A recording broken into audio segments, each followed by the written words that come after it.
primeiro tempo, o Remo criou várias situações de gol e não conseguia acertar o alvo. Mas criou-se, senhor, várias situações, principalmente no primeiro tempo.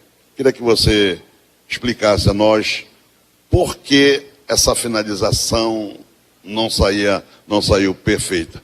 E o placar do jogo, você acha que foi justo, Antônio Oliveira? Bem, antes de mais, boa noite a todos. Mais uma vez um prazer enorme poder estar aqui com vocês. A justiça do resultado é feita sempre por quem marca mais golos. Portanto, hoje o adversário, o rival, fez um, nós não fizemos nenhum, portanto fomos penalizados por isso. Agora, acho que o adversário tinha claramente uma estratégia delineada, portanto, jogar claramente no nosso erro em transição e apostar nas suas bolas paradas devido à estatura enorme da sua equipa. Portanto, acabaram por ser felizes num momento desses. Acho que a minha equipa acabou por, independentemente dela ter muito mais posse de bola que o adversário, mas ela muitas vezes não representa, pode eventualmente não representar rigorosamente nada. Portanto, é evidente que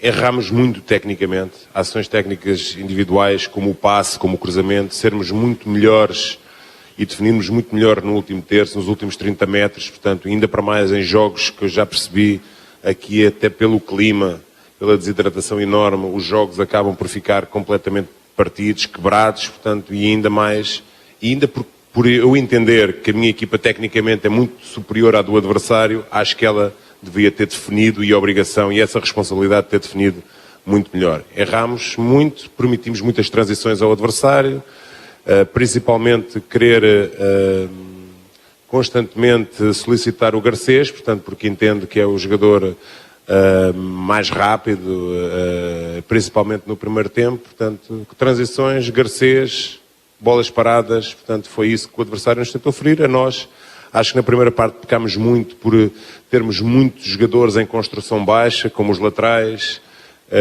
muito Luan, que é natural, mas o Pavani também muito a buscar a vir a bola, portanto, um preenchimento não tão bom como eu queria em termos dos espaços entre linhas, mantendo a largura, portanto, e sempre que fizemos isso criamos perigo no adversário. Agora temos de ser muito mais refinados no adversário e muito também, e já o disse aos meus jogadores, muito mais malandros em todos os momentos, porque repare que o escanteio do adversário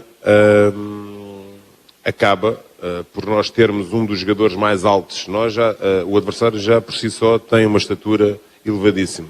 E nós perdemos o Camutanga nesse momento do jogo. Uma coisa é nós perdemos o Camutanga, eles perderam o Rossi, portanto, mas o Rossi em nada vai influenciar na estatura. Acaba por, na zona do Camutanga, o jogador do rival conseguir tocar na primeira bola. Acabamos por ser penalizados num lance de bola parada, onde era praticamente num dos momentos do jogo onde o adversário acabou por ferir e que nos podia penalizar. Sabemos a responsabilidade de um clássico, mas isto não acaba aqui e as contas acabam por se fazer no final, e tenho a certeza absoluta, e digo aqui, no dia 21, que na última rodada vamos ser felizes e vamos estar aqui a celebrar qualquer coisa. O Antônio, Michel Anderson da Rádio Liberal, prazer falar com você.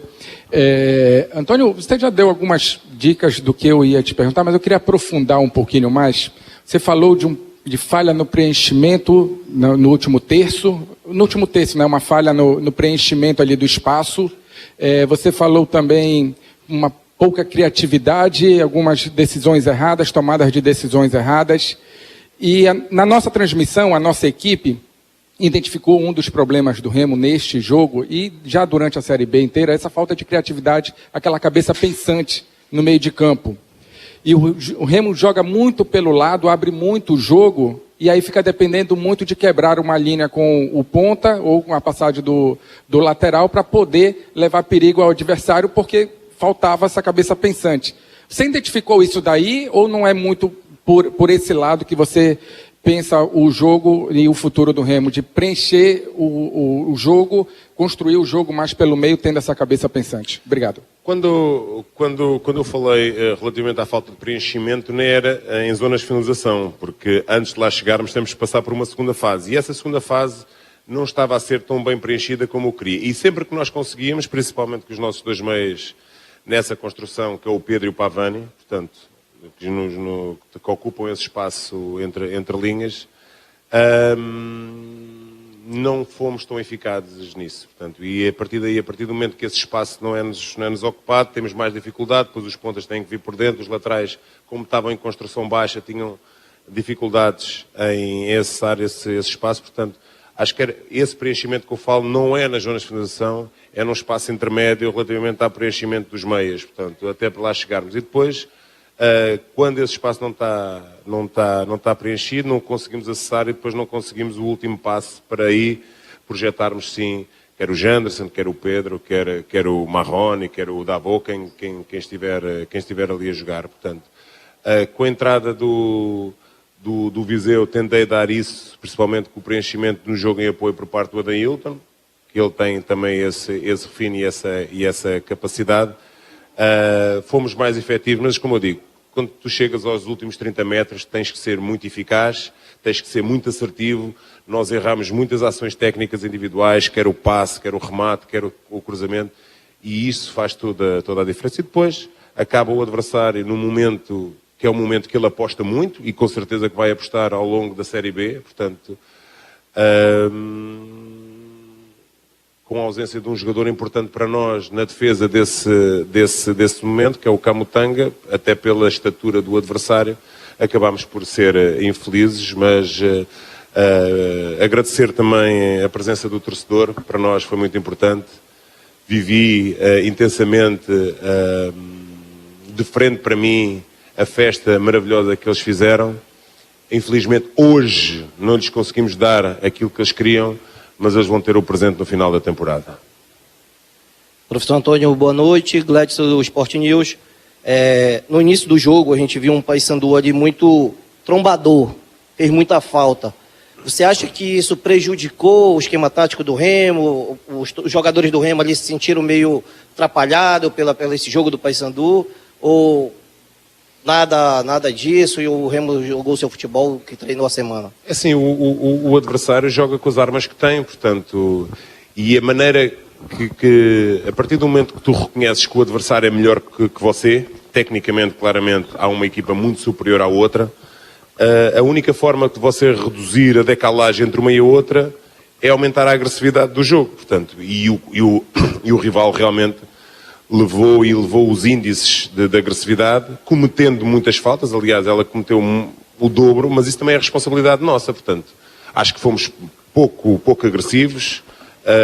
Isso não tem nada a ver com competitividade. Acho que os jogadores que foram comprometidos, correram, trabalharam, mas essa agressividade que o adversário impôs sobre nós não conseguimos igualar dessa forma, portanto, porque se nós conseguimos realmente acabamos por estar constantemente por cima do adversário. Mas outra coisa que me preocupa, e é algo que já vem desde sempre, porque isso basta ir ver as estatísticas dos jogos do Remo, é a quantidade de finalizações que o adversário constantemente faz sobre esta equipa, portanto, e é uma coisa que nós temos que trabalhar, que temos que conversar, porque há um dia qualquer que nós, infelizmente hoje, nós não conseguimos finalizar, depois vai lá o adversário, uma vez que não é o caso, porque o adversário teve mais do que uma situação para fazer o gol, portanto, principalmente em situações de bola parada ou de transição, mas nós temos claramente reduzir o número de finalizações do adversário, porque há uma coisa,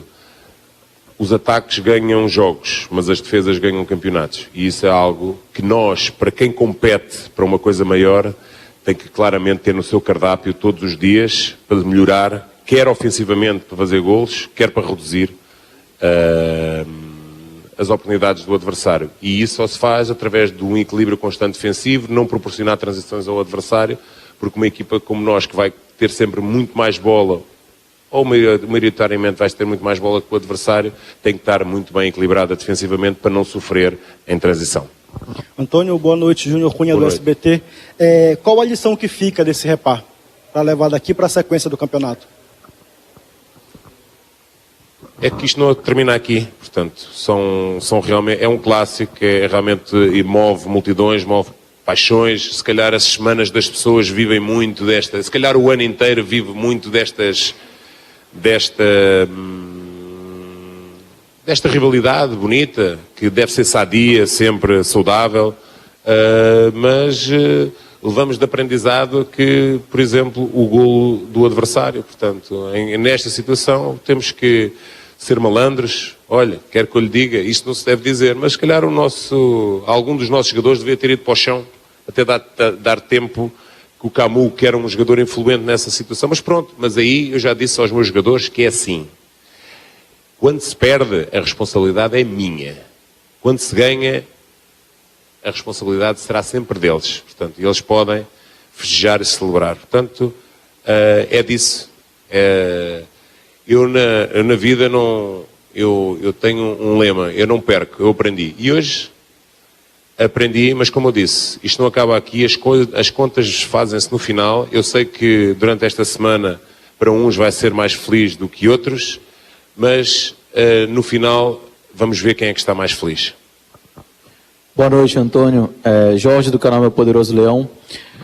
A gente viu que as estratégias que foram traçadas, tanto de Remo quanto de Paysandu, elas estavam muito bem definidas em campo, né? O Paysandu deixando o Remo trabalhar um pouco mais, o Remo trabalhando mais, tentando infiltração e não conseguindo por conta do ferrolho que o Paysandu fechou, principalmente ali no primeiro tempo. Mas quando você pegou no segundo tempo, no final do segundo tempo, já colocou vários atacantes, isso não deu uma desconfigurada na equipe, na tua visão? Porque acabou ficando uma coisa meio que só chuveirinho dentro da área, uma coisa meio na abafa, mas a verdade também é que estava desde o início do jogo com essa deficiência de tentar chegar com uma bola numa triangulação, no último passe. Mas você acha que deu uma desconfigurada na equipe? Eu respeito a sua análise, mas ela comporta-se e é feita antes do início do jogo começar. Portanto, eu não faço... É evidente que o jogo é imprevisível e nós vamos fazendo as alterações de acordo com aquilo que o jogo nos vai pedindo, mas repare, como isto terminou, para você perceber, foi nós a construirmos com o Sávio, com o Klaus e com o Pedro Costa, o Davó na projeção do lado direito, o Marrone na projeção do lado esquerdo, o Luan no 3-1, Dodô, Pedro Castro, Pedro Rocha, Viseu. Portanto, não há desconfiguração nenhuma, portanto, porque os triângulos ofensivos estão lá todos montados novamente, portanto, temos claramente definidas bem as estratégias, quer quando nós estamos em desvantagem, quando nós estamos em vantagem, porque se eu estivesse em vantagem, claramente o adversário com certeza que ia lá por mais gente, e se calhar eu optaria numa fase final para colocar uma linha de 5, mas elas já estão todas delineadas antes do jogo começar, portanto não é algo que, olha, agora me apetece fazer isto. Não, portanto foi algo que eu achei que o jogo estava a pedir e entendi. E acho que nós tivemos claras oportunidades de golo, portanto, até claríssimas de golo, portanto, independentemente se for cruzamento ou não, mas a partir do momento que o adversário fecha por dentro, onde é que está o espaço? Está por fora. Se está por fora, é a ação que nos permite fazer, que é o cruzamento. E depois é preenchimento da área. E tínhamos muita gente. Entrou Pedro Rocha, entrou Viseu, tinha o Dodô também para entrar, Marrone e coisa, mais gente nós não conseguimos colocar. Acho que surtiu efeito, na minha opinião. Portanto, isso eu respeito a opinião de todos. Infelizmente hoje não era o nosso dia, portanto, mas como eu disse, as contas fazem-se no fim. Hoje estamos tristes, porque queríamos dar uma alegria ao torcedor, porque sabemos a importância que este jogo e que este clássico tem para eles. Por isso, também pedimos desculpa por não lhes oferecer isso, mas eu tenho a certeza que no final vamos oferecer algo muito maior, na minha opinião, para o clube, que é dar o regresso à elite do futebol brasileiro. Obrigado. Boa noite. E aí, torcedor azulino, dá para aceitar um repa onde o Remo joga mais, mas perde por falta de maldade? Isso é inadmissível. O próprio técnico assumiu. Erramos no básico, no passe, no cruzamento e principalmente na malandragem. Enquanto isso, o rival apostou em bola parada e levou os 3 pontos. Mas me diz aí nos comentários, você concorda com a análise do técnico? Faltou sangue nos olhos ou foi azar mesmo? Coloca a tua opinião, porque a gente vai ler tudo. Se você é remista de verdade, já deixa o like, compartilha esse vídeo com outros azulinos e se inscreve no canal Leão Azul Marinho. Aqui é o espaço da torcida que cobra, vibra e acredita, porque esse time ainda vai dar o que falar na Série B. E a gente vai estar junto até o fim.